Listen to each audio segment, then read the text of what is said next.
I'm Ulysses Aoki. People call me Yuli or Ulysses, and I'm a photographer. I consider myself a visual artist because I actually do practice other mediums, but in general, I take a lot of photos. So I picked up a camera first when I was technically in university, and then I was actually doing fashion modeling before. And so I wanted to understand the camera more, to understand what was going on behind, obviously, the sensor. Good one. Yeah. Sensor. So yeah, I wanted to practice and understand how I would look in front of a camera, or how a photographer would think when he or she is taking a photograph of a subject. I bought it. I ended up not really using it too much, as most people do when they buy their first cameras. Yeah. But things changed when I bought like a compact camera a few years later after that. So when I was growing up, I was mainly playing sports. I was playing soccer or football. And that was kind of my entire life. I was a very sports-centered child.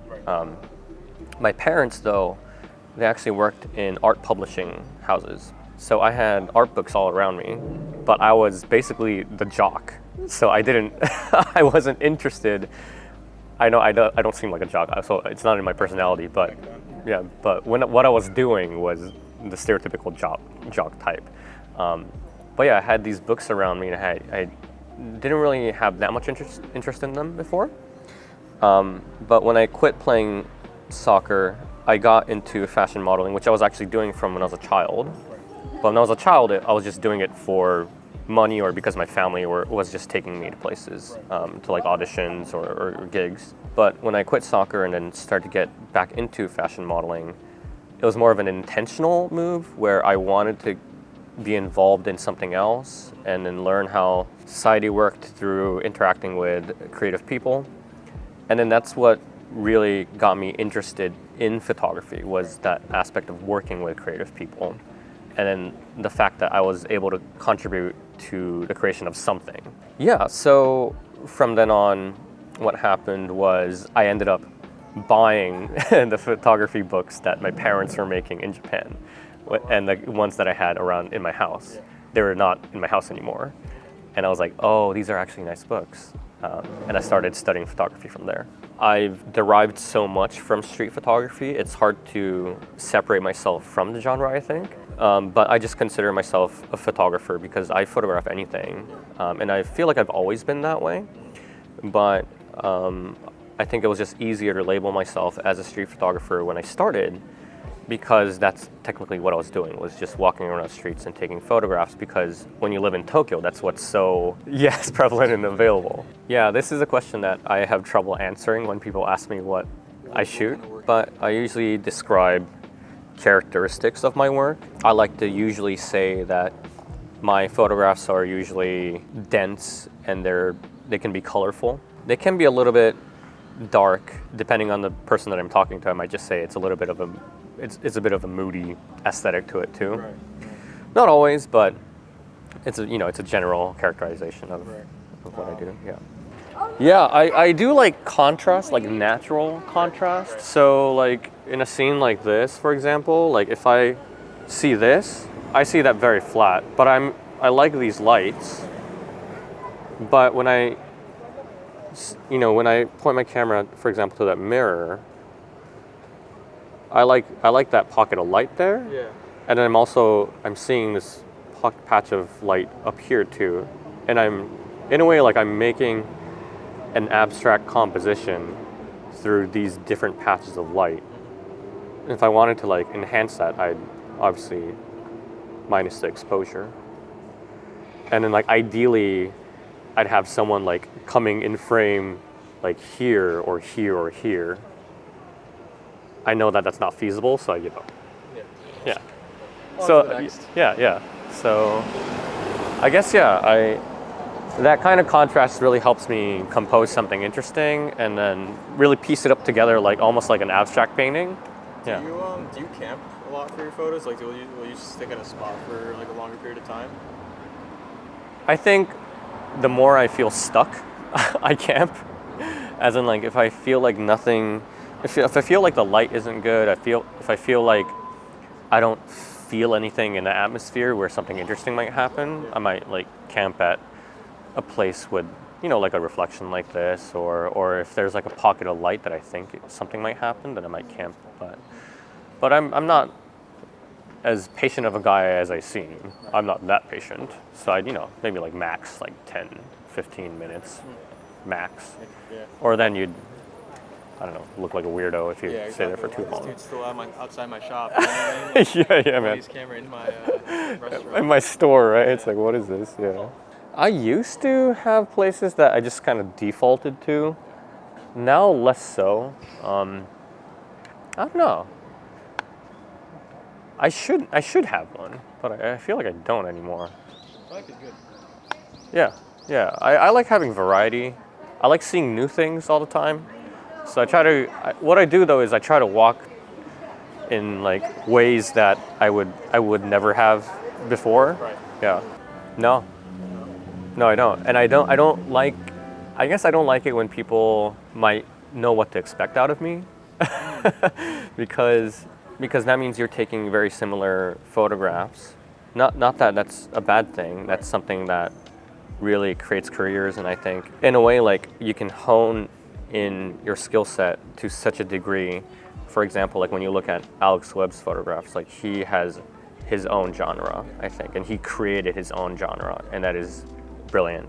But for me, like I like to try new things out. I like to see the world in a new way always, and that brings me to very different places, brings me to different methods of taking photographs, brings me to different ways of interpreting a photograph too, like printing, scanning, how to present them. Yeah, I've always liked just art in general. I say always, but probably after I quit playing sports. But yeah, and I would say a lot of abstract expressionism I love. A lot of some like contemporary guys too, like Anselm Kiefer. For expressionist stuff, I love everything from, Rothko is kind of a boring answer, but I love Rothko, Willem de Kooning. Not expressionism exactly, but I love Francis Bacon and his work. Also, maybe a little bit more familiar, but like filmmakers, like I lean more into the surrealist world, so David Lynch is a big influence on me too. And people forget that he kind of does everything too. Like he does everything himself. He creates his film sets himself.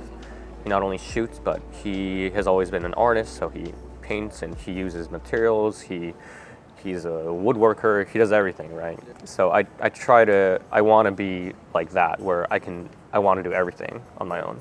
Yeah. It's been a very rocky relationship with my work and photography, I would have to say. There are times where I went freelance and it just didn't work out for me. So I just ended up getting back to gradually having like close to like a full-time job. So that's where I'm at right now, to be very honest. I guess looking back, I've experienced going freelance and then losing all the work that I had lined up to COVID before. And because this is a funny story looking back, but like I quit my big time consulting firm job in February 2020. Oh, no. Yeah. It's just, it's pretty funny when I look back at it now, and then I was like, oh wow, I guess having a stable job actually kind of helps. But yeah, at the end of the day, what helped my life was having a stable level of income. And then, working on business has helped me also open up different doors in a way. Like knowing people in the business world has helped me, for example, work with people at like camera stores, help me work with people at camera brands, and then people get to know me through that.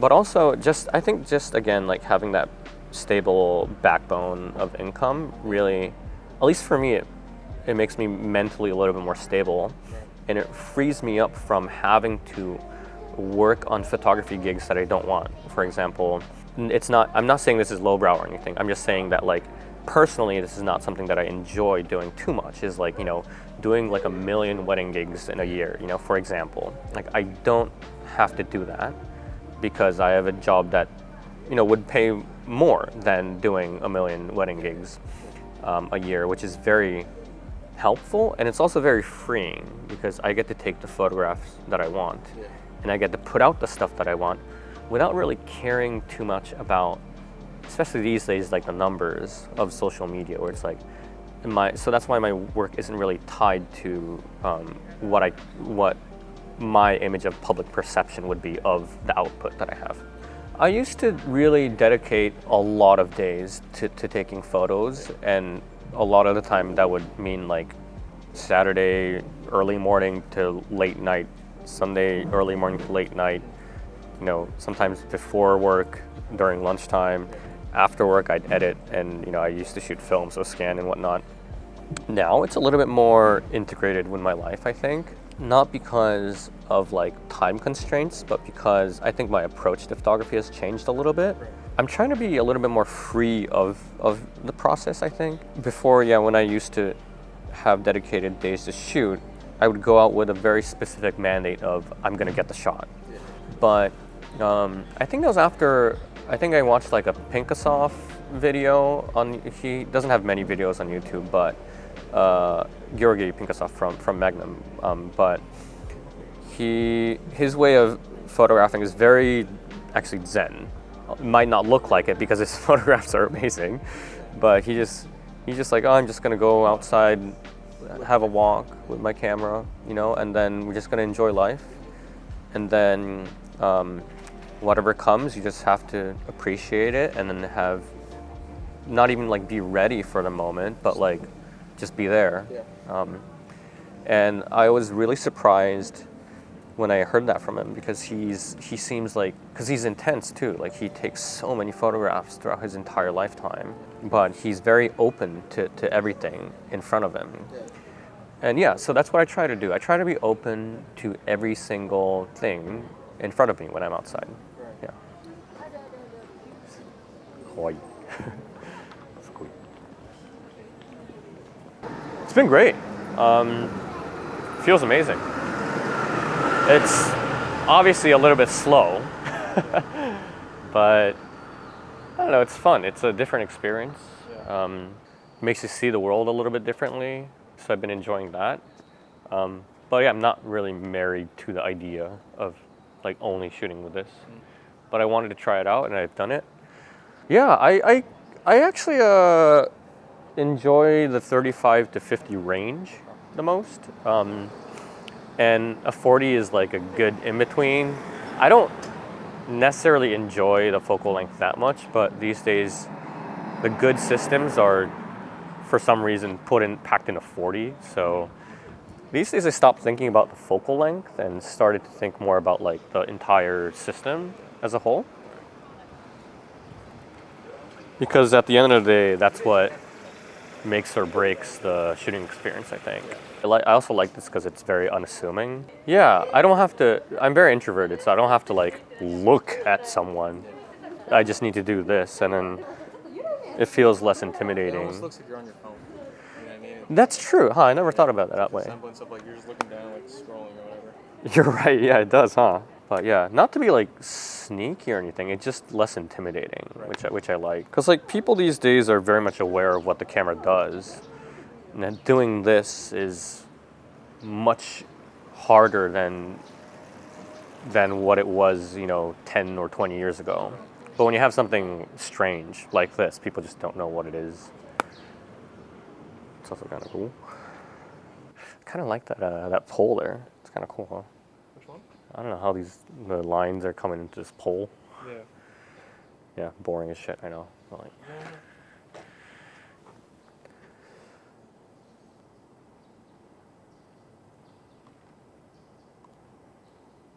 so this is, okay. Yeah, this is not a scene, but okay, so maybe this is an example of like what you spoke about earlier? Yeah. So like there's that white. I know that it contrasts against this darker backdrop, and I love the purple color here. Yeah. So I'm just attracted to it. And it's kind of as simple as that. Like, I don't know. I would say that the M6 really has a very soft spot in my heart. But I would say that like as much as I love how film looks, digital photography and then pushing myself to shoot digital really opened up new like methods. And this sounds like such a 2010 thing to say, but it's true. Once I started digital, that's when I actually started experimenting. I feel like it's hard to experiment on film, and it just feels like when you shoot film, you just want to replicate great photographers I look up to. So when I shifted from the M6, I got the Leica Q-P actually. It's the same thing as the Q, but it just looks a little bit different. That's probably my favorite camera. Yeah. That's when things started to change for me, where I think when people say a photograph looks like, a photograph that I took, a lot of people actually refer back to some of like the old digital QP images that I was taking. I think, I have to be honest, I think my answer would change depending on when I'd be asked that. Like if you asked me that a few years ago, the answer would have been different, I think. Because I've been doing this for 8 to 9 years, close to 10 years now. There's a moment in time, I think like 2 weeks ago, I was on a business trip for work. And then it was intense, very intense. Let's just say that. I was meeting investors and meeting clients, and for a few days, just morning to night, good old salaryman style, right? I was in the airport on the way back home, and I got my camera out to just take a few photos because airports are cool, right? And I don't know, I felt so at home. I felt so just liberated from everything after I took like 2 shots of like a woman looking outside the airport. And I think right now that's what I love most about photography, is this feeling of liberation, that all you need to create something is literally a camera in your hand and then just yourself walking outside. That's still such a beautiful thing to me, even after all these years. Yeah. It might sound counterintuitive because I feel like everything that I've said up to now is like be open and embrace whatever comes by you. But I would say in the beginning, it is good to create constraints. I think it can be a little bit daunting to say anything is photographable and then take photos when you want to a beginner. I think that's a little bit daunting. So for beginners, I think it makes total sense to create constraints. It doesn't have to be for forever, Like for example, for my first few years, I shot on the M6 with a 35mm with the same film stock for like 3.5 years. What was that? The film stock? Yeah. Fuji, because I was broke. So Fuji Superia used to be 1,200 yen for 3 rolls of 36. So that's, right now that'll be $8 for 3 rolls of 36. So I shot like 1,000 rolls in 3 years, in addition to shooting some digital stuff and some other film stocks too. But just with Superia, I shot like 1,000 rolls. I wouldn't say that was the healthiest, because when I look back, I was replicating a lot of the photographers that I look up to unintentionally. So that's what I mean. It's like, it's good to have that moment in time, but I also knew that I wanted to have my own thing. So that's why I tried to break free a little bit more after that. Yeah. I used to shoot both. And actually, I really liked black and white when I started. There's a photographer that I love, and we're good friends now. He's called Jesse Marlowe. I think he's a Leica ambassador in Melbourne. He took a look at my photographs in like 2018 or I think 19, whichever. And he was looking at me and it's like, why are you mixing black and white and color? And I was like, well, I didn't really have the answer. I was like, I like both. And he's like, no, it's like, you see in color, shoot in color. I was like, oh, interesting. Yeah, it did. So what he meant was that, and he told me this, is that photography in digital comes out in color, but that's different from color photography, basically. That's what he meant. Being able to see and shoot in color is a specific skill set. And I agree with that. There are people that shoot in color as a byproduct of digital or film, and that's totally fine too. But there are people that focus very heavily on colors. Let's just say that. Jesse's one of them. I think I'm trying to be that. People like Pinkasoff and Gruyere, Ernst Haas. These guys like can think in color, right?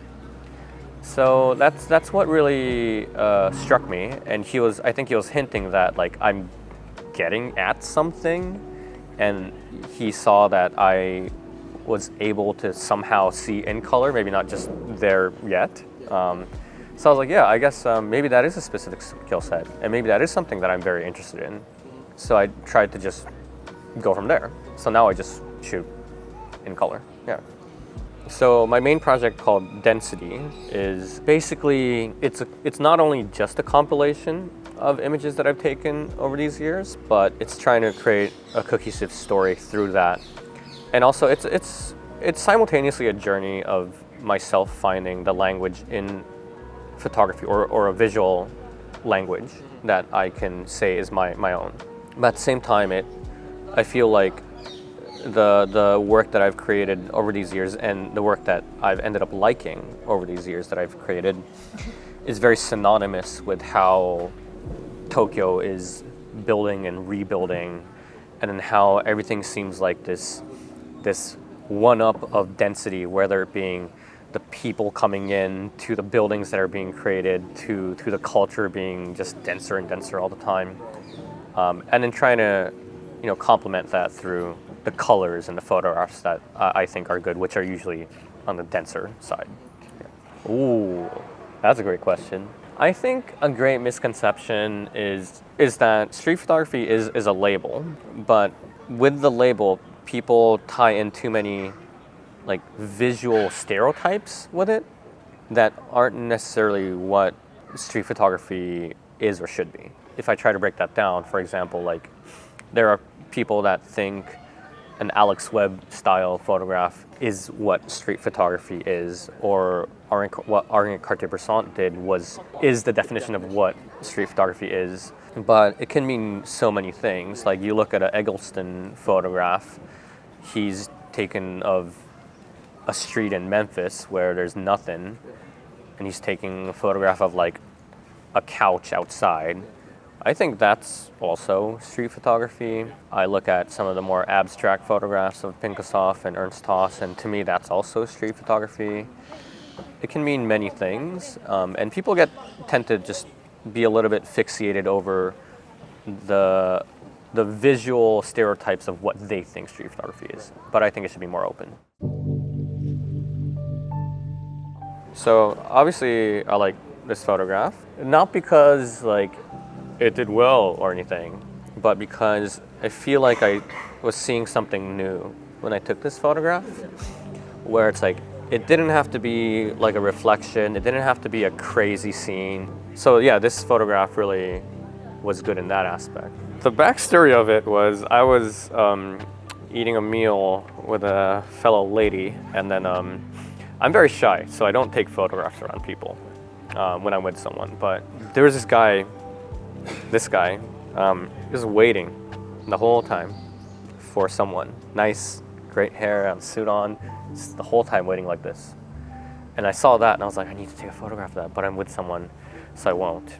And he just kept on, and that scene was just going on for like 10 minutes, 15, 20 minutes. And after the 20-minute mark, I was like, I just need to photograph this. This is insane. I just took like 2 photographs of this guy.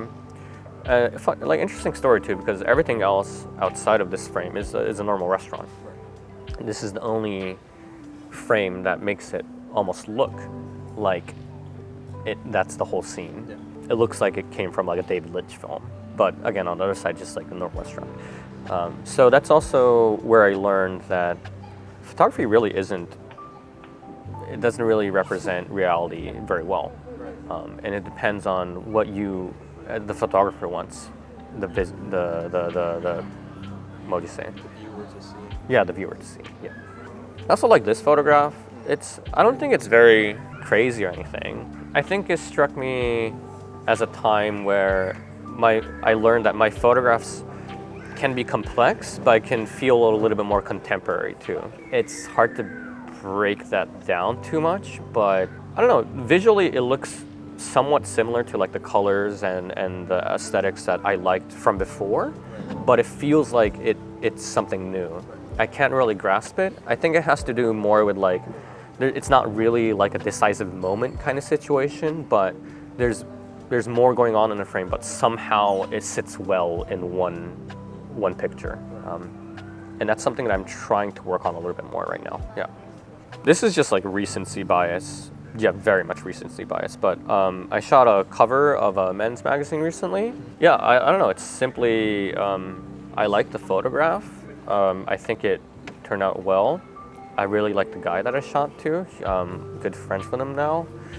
And it feels like it's served as like a bridge to me of all the work that I've been doing in the past as a photographer, and then the side of me that loves clothes. It's always been separated, but now I feel like it's gradually coming together.